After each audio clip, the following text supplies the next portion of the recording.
One of the things that I love about this show is that as you listen to more and more episodes, we kind of develop a shared vocabulary. And that is one of the things that a classical education is all about. I always say that this show is the classical education you didn't know you were being denied. And one of the things that our education system does is, now that it's broken down so much and over many decades, there's been this attack on the idea of a common curriculum, the idea of a canon, right?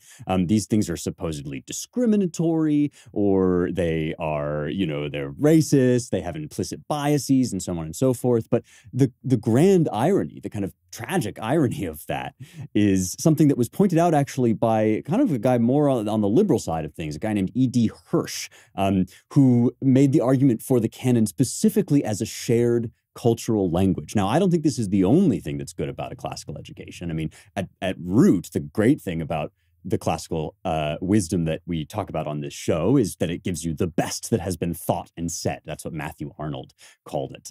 So it's, the best thing is that it's true and that you can take it into your life and it can enrich your life and you can understand yourself and others better.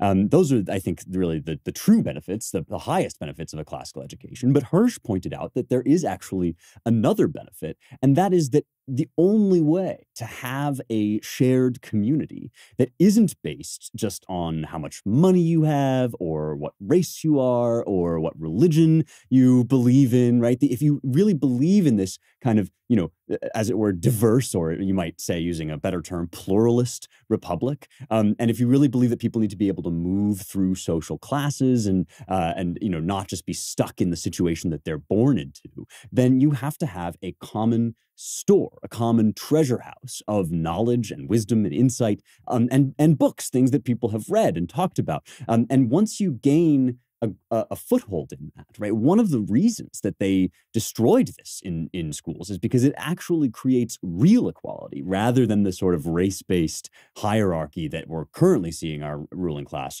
install. The true nature of American equality, right, which is that all men are created equal in the sight of God and therefore share, right, have a legitimate and God-given right to be free.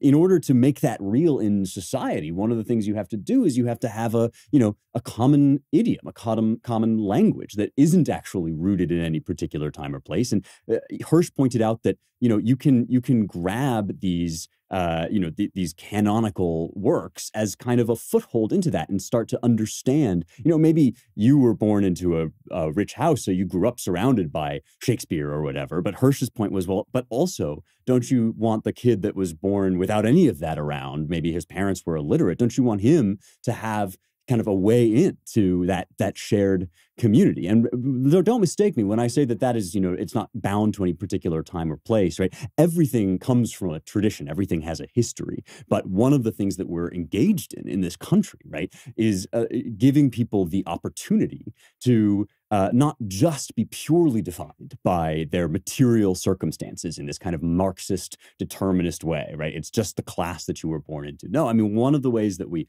open up the kind of rigid boundaries of social class in this country is we create a shared sense of ethos and a shared cultural language. And the classical education is the system for delivering that to you so that, you and I and basically anybody that has had that foothold in can be free to act and move from class to class and from social group to social group, and something binds us together. And one of the things that binds us together is our cultural inheritance.